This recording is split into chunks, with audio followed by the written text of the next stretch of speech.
Hello, good morning, नमस्कार। आज सामान्य होम्योपैथिक उपचार श्रृंखला के तहत हम diseases of digestive system part 1 के बारे में जानेंगे। Digestive system starts from mouth and ends in anal canal. मुंह गुहा से प्रारंभ होकर एनल कैनाल तक ये पाया जाता है। पहले वीडियो में मैंने देखा lip, disease of oral cavity, teeth, tongue, tonsils इत्यादि। आज हम देखेंगे disease of oesophagus, stomach, duodenum, small intestine, liver, pancreas, gall bladder etcetera. तो सबसे पहले किसी पेशेंट में ऐसा लक्षण सिम्टम पाया जाता है, वह कहता है कि मैं पानी पीता हूँ तो सीधे पेट में जाता है। इसका मतलब है कि इसोफेगस, उसे मालूम होता है कि इसोफेगस या बीच का पार्ट कुछ है ही नहीं। इसके लिए रूब्रिक है sensation as if reported by H A. Robert. Sensation as if oesophagus is absent, this is psoric symptoms. इस प्रकार हम देखते हैं कि पेशेंट जो कहता है वो सही कहता है, हमें समझने का प्रयास करना चाहिए। तो पाचन तंत्र के जो बीमारी है उसमें सबसे पहले हम देखेंगे जी मितलाना या उल्टी। अगर एक बार पूरे बीमारी को हम देखें तो hiatus hernia, hyperchlorhydria, gastric ulcer, duodenal ulcer, peptic ulcer, duodenal atresia, colic, vomiting, indigestion या अपच, अमीबियासिस या पेचिस, डायरिया या दस्त, बल्बुलस, गॉल ब्लैडर, जॉन्डिस इत्यादि बीमारियां मुख्य रूप से पाई जाती हैं। तो हाइटस हर्निया एक प्रकार का हर्निया होता है जो इसोफेगस में पाया जाता है और एब्डोमिनल पार्ट नहीं, इसोफेगस के थोरेसिक पार्ट में पाया जाता है। अगर हम एनाटोमिकली देखते हैं तो इसोफेगस का 3 पार्ट होता है, cervical part, thoracic part and abdominal part. Thoracic part के लोअर पार्ट में यह जनरली पाया जाता है। जो डायग्नोस होने के बाद में ये मेडिसिन से भी ठीक होता है या विशेष परिस्थिति में सर्जरी करनी पड़ती है। एक बीमारी होती है हाइपरक्लोरहाइड्रिया। हाइपरक्लोरहाइड्रिया का मतलब है ज़्यादा गैस बनना या बहुत ज़्यादा बेल्चिंग, ढकार आना। गैस्ट्रिक अल्सर और डिओडेनल अल्सर, खाना खाने के बाद तुरंत अगर दर्द बढ़ता है या दर्द के कारण कोई खाना नहीं खा पाता है तो ये गैस्ट्रिक अल्सर है। खाना खाने के 1 से 1.5 घंटे बाद अगर दर्द बढ़ता है तब ये डिओडेनल अल्सर है, और दोनों स्थिति है तब इसे पेप्टिक अल्सर कहते हैं। किसी किसी कारण से डिओडेनम जो है, जो छोटी आंत का प्रथम भाग है, या हिंदी में इसे द्वादश अंगुल पाचक यंत्र कहते हैं, इनसी घोष की मटेरिया मेडिका में ऐसा लिखा है। कभी कभी अचानक कोई चीज़ पी लेते हैं या पॉइजनिंग के केसेस के कारण डिओडेनम सिकुड़ जाता है, जिसे हम डिओडेनल एट्रेसिया कहते हैं। कोलिक, डाइजेस्टिव सिस्टम में जो इंटेस्टाइन होता है, लार्ज इंटेस्टाइन, उसमें राइट कोलिक फ्लेक्सर और लेफ्ट कोलिक फ्लेक्सर होता है। यहाँ दर्द होता है जिसे हम कोलिक कहते हैं। मितली या वोमिटिंग या उल्टी, जब कोई ऐसा खाद्य पदार्थ हम खाते हैं जो हमारे शरीर को डाइजेस्ट नहीं करता या किसी कारण से उबकाई या उकाई आता है, वोमिटिंग होती है। अपच, कभी कभी खाना खाने के बाद में पेट फूल जाना या नींद न आना या दूसरी समस्या आ जाना, अपच होते हैं। अमीबियासिस, बार बार पतला दस्त लगना जिसमें आंव म्यूकस या ब्लड भी होता है, वल्वुलस आंतों का एक दूसरे में उलझ जाना, अगर ये वल्वुलस हो गया, डायग्नोस अगर नहीं होता है तो ये सर्जरी का केस बन जाता है। गॉल ब्लैडर स्टोन, पित्त की थैली, जो पित्त बाइल का स्टोर हाउस है, उसमें कभी कभी पथरी या पत्थर बन जाता है। तो छोटा अगर पत्थर है तो कोई दिक्कत नहीं, लेकिन बड़ा होने पर कभी कभी संघातिक या मरणासन स्थिति भी ला देता है। जॉन्डिस, शरीर में बिल्रुबिन जो होती है, पीला पदार्थ, उसका मात्रा बढ़ जाने के बाद जॉन्डिस हो जाता है। तो ब्लड जांच में जो पता लगता है, इसमें सीरम बिल्रुबिन का मात्रा अगर 2 के ऊपर हो जाता है तब ये धीरे धीरे शरीर में पीलापन आने लगता है और ज़्यादा होने पर आदमी की या रोगी की मृत्यु भी हो सकती है। तो इसका लक्षण और निदान कितना पाया जाता है उसके अनुसार ये होता है। अब हम देखेंगे कि पाचन तंत्र के रोग में मुख्य रूप से जो लक्षण पाए जाते हैं, भूख न लगना, साधारण एनोरेक्सिया जिसे कहते हैं, उसमें नक्स भूमिका 30 दिन में 2 बार देना चाहिए। पौष्टिक चिकना भोजन, पेस्ट्री और केक खाने के बाद भूख का न रहना, इसके लिए पल्स ढीला है या तेलीय पदार्थ अपच होता है, पचता नहीं है। आइसक्रीम के बाद यदि पल्सिटला कार्य नहीं करता है तो उसमें हम केरिका पपाया मेडिसिन मदर टिंचर दे सकते हैं या पोटेंसी में भी दे सकते हैं। उल्टी होना या जीभ मितलाना जो है, इसमें उल्टी विशेषकर जीभ साफ हो तो इपिकाक 30 15 से 20 मिनट या 1 से 2 घंटे पर दे सकते हैं। थोड़े से पानी के लिए प्यास, किंतु प्यास बार बार लगना, जब उक्त औषधि इपिकाक काम नहीं करती है तब वहाँ पर हम आर्सेनिक एल्बम 30 पोटेंसी आधे से 1 घंटे या 1 से 2 घंटे के अंदर से दे सकते हैं।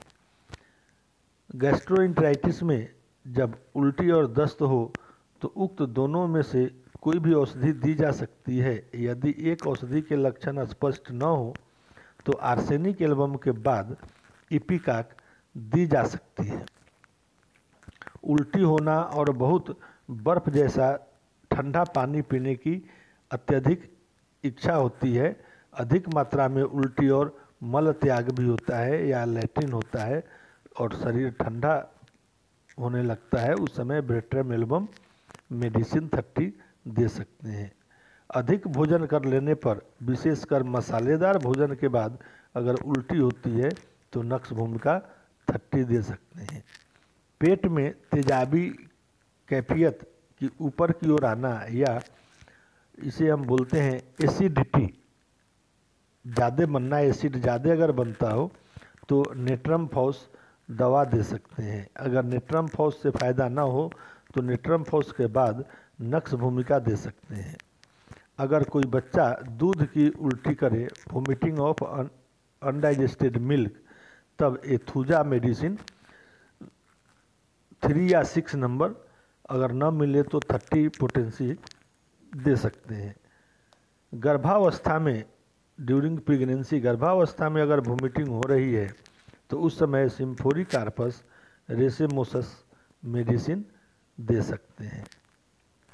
जहाजी मितली या विमानी मितली मामूली केसों में प्रारंभिक स्थिति में नक्स भूमिका दे सकते हैं। अगर फ़ायदा न हो तो आर्सेनिक एल्बम दे सकते हैं।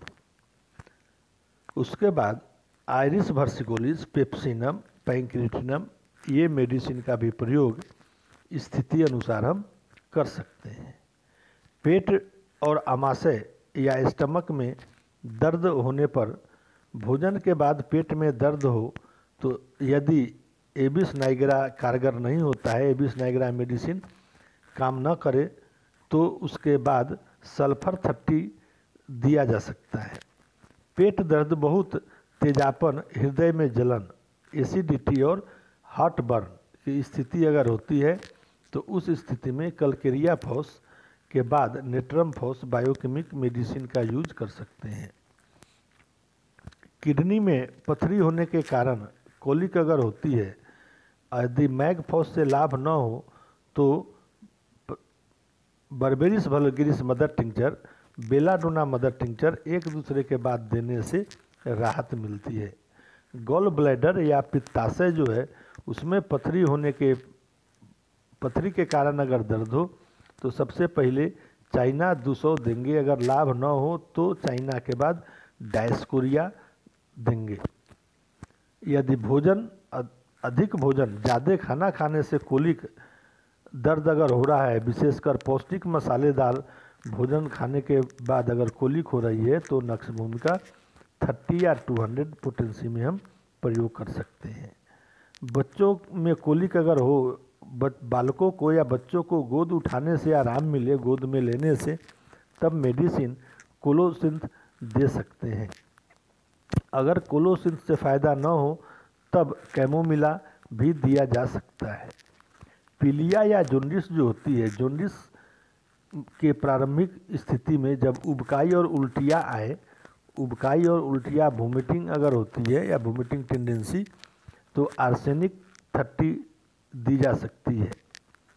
आर्सेनिक 30 के बाद इपिकाक भी दी जा सकती है। पीलिया प्रकट हो जाने पर उबकाई और उल्टियाँ हो जाए, लगभग अधिकतर आराम मिलता है आर्सेनिक इपिकाक से। अगर आर्सेनिक इपिकाक से आराम न मिले तो कार्डुअस मेरिएंथस मेडिसिन दी जा सकती है।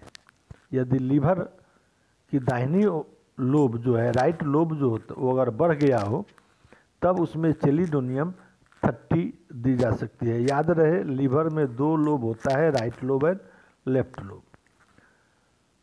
यदि अत्यधिक लार या सलाइवा बने या पसीना निकले तब मर्कसोल दी जा सकती है। उक्त औषधियों से लाभ न हो तो केरिका पपाया 6 घंटे के अंतर से दी जा सकती है। और जॉन्डिस के केस में बिना तेल घी का भोजन और पपीता का प्रयोग अगर ज़्यादा करते हैं, लिक्विड डाइट लेते हैं, तो बहुत ही लाभकारी होता है और पेशेंट तुरंत स्वस्थ या नॉर्मल हो जाता है। डायरिया या दस्त लगना, अगर गरिष्ठ मसालेदार भोजन के पश्चात दस्त होता है तो मेडिसिन नक्स भूमिका देते हैं। गरिष्ठ या तेलीय भोजन न पचने के कारण होता है तब मेडिसिन पल्सिट्ला देते हैं। किसी भी वस्तु को खाने या पीने से दस्त हो और दस्त पतला हो, पानी जैसा हो, तब चाइना दे सकते हैं। अगर बदबूदार मल हो, ऑफेंसिव स्टूल हो, तब वहाँ पर पोडोफाइलम में आवाज़ भी होता है। बदबूदार दस्त जो है वो अगर ऊपर की औषधि से ठीक नहीं होती है और रेक्टम में असुरक्षा के साथ मल यंत्र यानी कि इनसिक्योरिटी ऑफ रेक्टम अगर होता है तो साइनोडेक्टेरॉन और एलोज मेडिसिन के बारे में हम सोच सकते हैं। इस प्रकार हम अगर और बीमारियों के बारे में देखें तो ये वीडियो बड़ा हो जाएगा। सामान्य रूप से पाचन तंत्र के जो भी रोग होते हैं, बीमारी होते हैं, उसमें सबसे पहले अगर अपना खाने का प्रोसेस अगर सुधार ले, भोजन की तरीके जैसे खाना बैठ कर के खाएं, समय पर खाएं, चबा कर के खाएं और प्यास लगे तो पहले पानी थोड़ा पिए, फिर 10 मिनट के बाद खाना खाते हैं। खाना खाने के बाद कम से कम आधे घंटे के बाद पानी पिए और पानी थोड़ा थोड़ा पिए तो ये ठीक होता है। दूसरा, हमें भोजन सब्जी और फलों का प्रयोग मौसम के अनुसार करना चाहिए। सीजनल जो होते हैं मौसमी सब्जियां या फल जो है उसका भी प्रयोग करना चाहिए।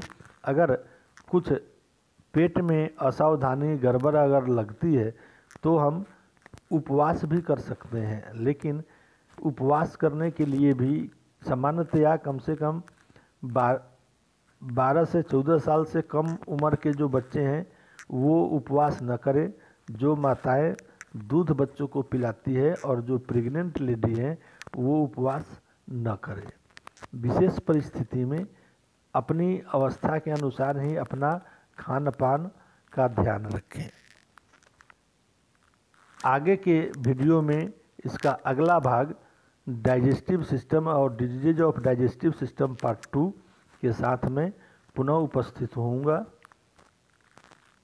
इस वीडियो को आप लाइक करें, शेयर करें, सब्सक्राइब करें और जो भी डायग्राम है उसे आप देखें। ये डिओडेनल अल्सर है, लीवर एंड पैंक्रियाज है, medicine and management, diet management. Thank you for watching. Like, share and subscribe.